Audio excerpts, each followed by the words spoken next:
and welcome to Free School with Miss Alexa.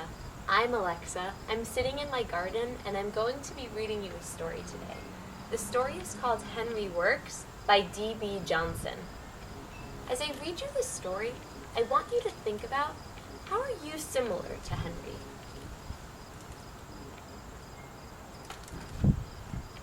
Henry Works by D.B. Johnson.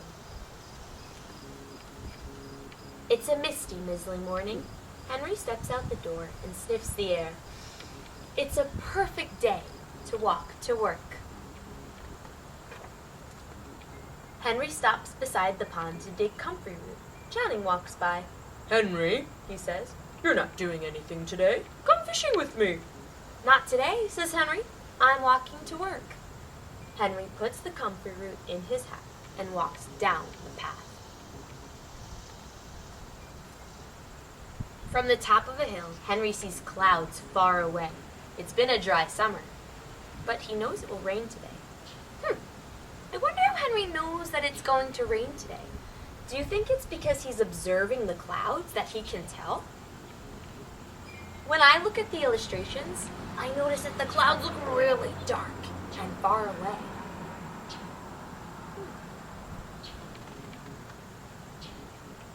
The rain will not come until afternoon, so Henry fills his cup with water and sprinkles it on the milkweed flowers.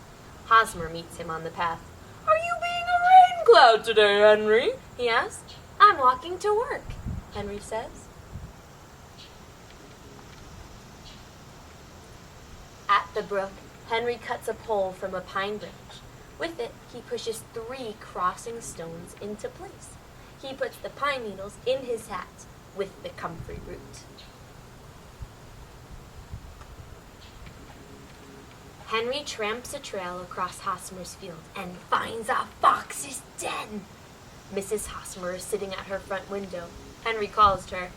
"Keep your chickens inside tonight! There's a fox around!" Henry says. He leaves a branch of sweet-smelling pine on her window ledge. Wow. I'm realizing that Henry cares so much about the environment in his community. He watered the milkweed flowers on his walk. He put stones in the brook as a path.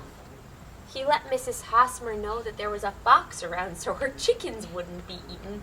And he left her a natural-smelling treat. I like the way he cares about his friends and the earth. In town, Henry meets Postmaster. "Henry," he says, "I can't walk on my sore foot, and since you're not working, can you take this letter to Emerson?" I'm walking to work right now, Henry says, but I'll take it to him on my way. Henry takes the comfrey root out of his hat and gives it to the postmaster. It will make his foot better. Aha! I remember. When Henry was collecting the comfrey root earlier, I was thinking to myself, what is he going to do with it? And now that he's giving it to the postmaster, I remember that comfrey is a healing plant.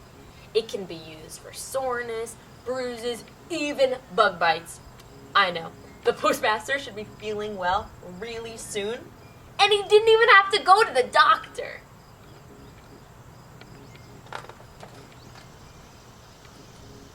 Henry finds Emerson in his garden and gives him the letter. Emerson says, "The woodchucks are eating everything in my garden, Henry."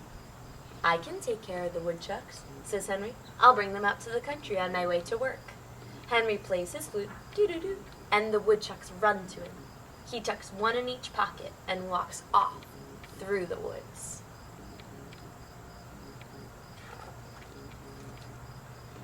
In Alcott's field, where Henry sets the woodchucks free, he finds a patch of strawberries. He digs up some of the plants and puts them in his hat. Mrs. Alcott is hanging shirts to dry in the yard. "You'll have to bring in those shirts soon," Henry tells her. "It's gonna rain in an hour."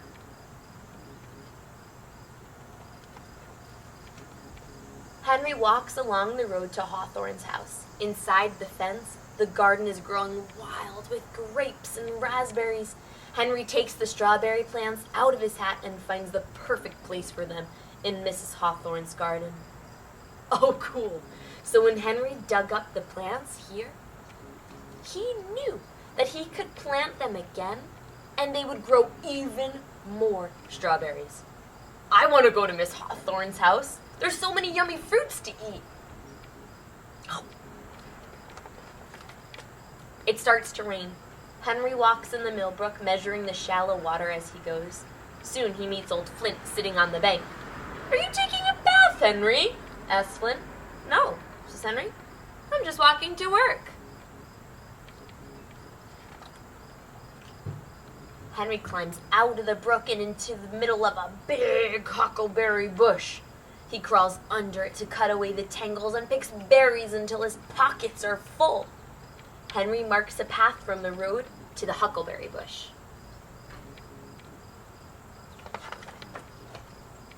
As Henry walks down the path to his cabin, he meets Channing carrying his fishing pole.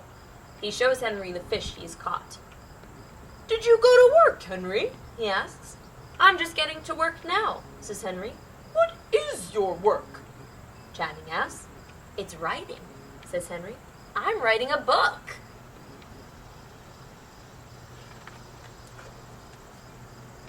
Henry turns toward his cabin. All day he's taken care of things in the woods and in town.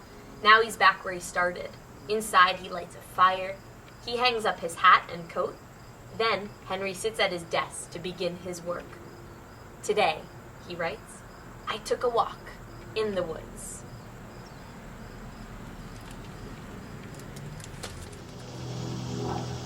Henry used the environment in his community to inspire him to write. It's reminding me that I can do that too to become a better writer myself. Without Henry, the wildflowers would go unwatered in dry weather, and the rivers would have no crossing stones. Without Henry, who would bring the news of coming storms? Henry works, but no one seems to notice. Though he never gets paid, Henry works for a lot more than money. He knew that living close to nature would keep his life simple. It helped him to remember what was truly important. I challenge you to challenge yourself. How can you make changes in your community? How can you take care of the environment? You can make a song, write a story, draw a picture, and post it right underneath this video. Have a grown-up help you. Put your name, your age, and the city that you're from so that we can make friends from all over and share our awesome creative ideas. I can't wait to see what you come up with. Please come back and see what we have next at Preschool with Miss.Alexa. Ciao. Make sure you subscribe, comment, and stay tuned for more fun videos.